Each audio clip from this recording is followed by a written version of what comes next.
I never expected my handwriting to change the fate of two civilizations. At the time, I was just Lieutenant Arlen Voss, junior xenolinguistic officer aboard the exploration vessel Pioneer's Wake. My job was simple: translate, annotate, and submit reports to the Interstellar Contact Authority. No heroism. No politics. Just words. But words, it turned out, were more dangerous than weapons. We had arrived in the Hara Dominion after 6 months of cautious diplomacy. The Herons were insectoid in appearance, tall, sleek, plated in iridescent violet chitin, but their culture was ancient and sophisticated. They had an empire spanning a dozen star systems, ruled by a single monarch whose title translated loosely to Mother of Continuance. In human terms, Queen. No outsider had ever seen her directly. Our role was to observe and report. Do nothing that could be mistaken for influence. Do nothing that could be mistaken for threat. And above all, do not lie in official documentation. I learned quickly that Heron society revolved around hierarchy and survival. Every individual served the continuity of the species. Emotion was considered a biological inefficiency. Compassion was a foreign concept. That made my report unusual. The incident, it began with a child. We were touring one of their resource processing hives when a tremor shook the ground. A maintenance gantry collapsed above a worker larvae cluster. Panic rippled through the hive corridors. No one moved to help. Heron doctrine taught that a fallen unit was an acceptable loss. Except one larva hadn't been crushed.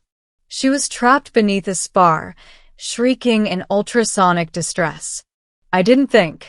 I ran forward, lifting the spar with more adrenaline than sense. The child scrambled free, clicking frantically.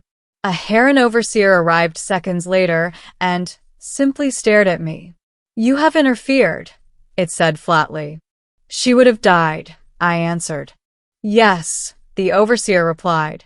That was acceptable. It reported the incident. Of course it did. I filed my own report later that night, documenting everything honestly. The collapse. The child. The absence of aid. My intervention. My opinion. Because I made the mistake of adding opinion. Heron doctrine appears to suppress empathy. However, suppression of empathy may hinder adaptability and cross-species diplomacy. Individual intervention demonstrated potential for cooperative instinct. I didn't realize that Heron royal auditors read every foreign report personally. Until the summons came. The order. 3 days later, a Heron delegation arrived at our vessel. Their leader's voice carried absolute authority. "The Queen has read your report, Lieutenant Voss. She commands your presence in her chambers." The captain's face drained of color. No human had ever been invited or summoned before the Queen. Refusal was impossible. Acceptance was terrifying. They escorted me through the heart of the capital hive. Towering arches of living crystal. Bioluminescent veins pulsing through walls. The air tasted of warm metal and pheromones I could not interpret. At last, a vast door parted, and I stood before the Queen. The Queen. She was enormous. 10 feet tall, crowned in branching silver chitin, eyes like polished obsidian reflecting every movement. Yet there was no malice in her gaze. Only immeasurable age. "Human Arlen Voss," she spoke directly into my mind. "You wrote truth where caution would have written silence." My throat tightened. "I reported what happened, Majesty." "You reported judgment," she corrected. "That our doctrine may be flawed." I forced myself to stand straight. If a civilization cannot question itself, it cannot grow. The chamber hummed with tension. Lesser drones around the walls stiffened. The Queen studied me for a long moment. Then she said something I did not expect. "Explain empathy." The conversation. For hours I spoke. I explained human social evolution. cooperation, protection of offspring, emotional bonds. How empathy was not weakness but survival strategy. How groups that protected their vulnerable members endured. The Queen listened, asked questions, probed every concept with surgical precision. Your species wastes resources preserving the injured, she said. We do, I admitted. But we gain loyalty, innovation, unity. A society is more than efficiency. It is identity. Silence followed. Then the Queen extended a clawed hand. A small figure stepped forward. The larva I had saved. She lives, the Queen said. Her name is Takara. She is now under royal observation. Because of you, a variable has been introduced. I looked at the child. She stared back with curious, multifaceted eyes. What do you want from me? I asked carefully. The Queen's voice softened, an impossible thing for a creature born without emotional framework. I want to know if empathy is a weapon. The trial. The Queen did not execute me. She tested me. Over the following days, I was kept in royal quarters. Not imprisoned, but observed. Given access to Heron scholars. Asked to review historical records of their expansion. I learned the truth. The Heron Dominion had conquered system after system, not through cruelty, but through inevitability. They consumed, absorbed, replaced. Efficient, unyielding, unquestioning. But they stagnated. Their technology had plateaued. Their culture never changed. Their empire expanded, but never evolved. They were eternal and brittle. The Queen understood this. That was why she summoned me. One evening, she appeared without warning. Your species evolves through chaos, she said, through emotional conflict, through compassion and rebellion. I wish to know if we can learn this. I hesitated. Change always carries risk. Yes, she said, but stagnation guarantees extinction. For the first time, I saw something in her eyes that resembled fear. Not for herself, for her species. The choice. Days passed. Then came the final audience. The Queen stood before a gathered court of royal advisors. I stood beside her. You will speak, she told me, before my council. You will propose the concept of empathy. My pulse roared in my ears. One wrong word could doom diplomacy, or my life. I spoke anyway. I told them of humanity's wars and mistakes, of our compassion and contradictions, of how protecting the weak created stronger civilizations, of how caring for a single child could reshape futures. Some advisors hissed in disapproval. Others listened silently. Finally, the Queen raised her hand. Lieutenant Voss has introduced an inefficiency, she said. But inefficiencies sometimes birth adaptation. Therefore, I decree a new experiment. She gestured to Takara. This child will be raised under observation.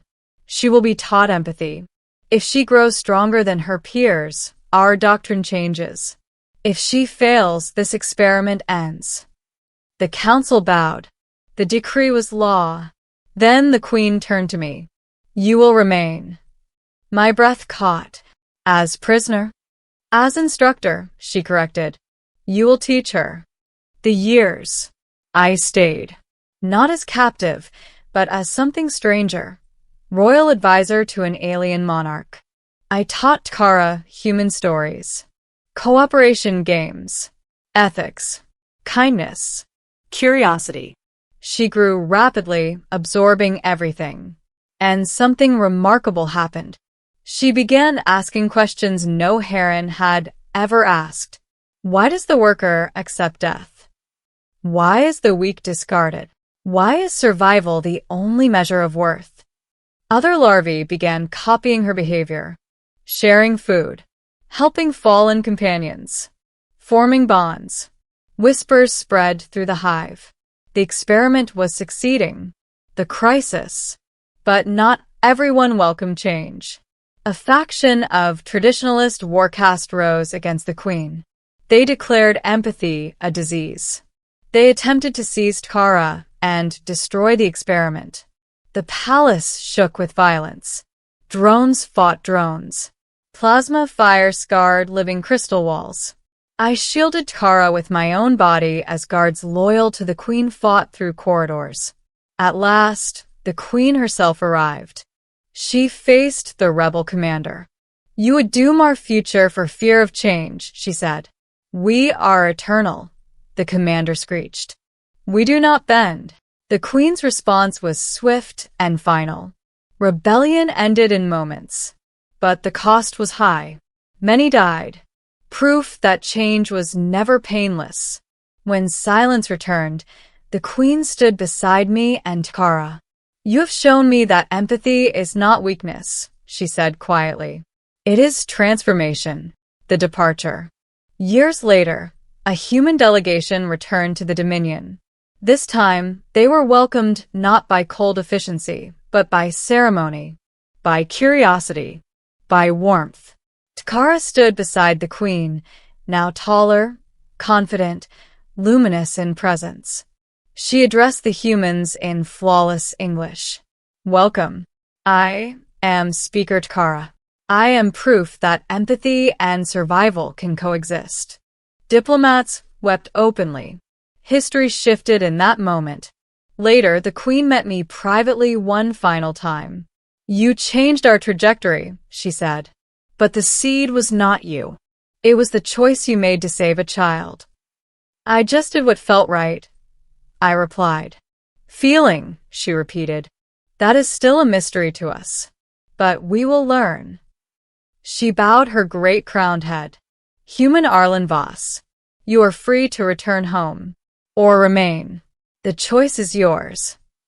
I looked at the hive I had come to know. At Tara. At the queen who had reshaped an empire. "I think," I said softly, "my home is wherever I can help build what comes next." The queen's eyes gleamed. "Then remain." The legacy. Decades later, historians would write that the Heron Dominion became the first truly cooperative multi-species empire in recorded galactic history. Not conquerors. Partners. And in every diplomatic chamber, a small statue stood, a human lifting a spar from a trapped alien child. A reminder that sometimes a single act of compassion is the spark that lights an evolutionary fire. Epilogue. In the twilight of my life, Tara visited me. No longer a child, but heir to the throne. "Teacher," she said gently, "I will be queen soon. I wanted to thank you." I smiled, old and tired. "You surpassed me long ago." She bowed with a gesture I had once taught her, a human sign of respect. "Empathy is not a weapon," she said. "It is a bridge. And you built the first stone." As she departed, I realized the truth. The queen had read my report. She had ordered me to her chambers. And in doing so, she had rewritten destiny itself.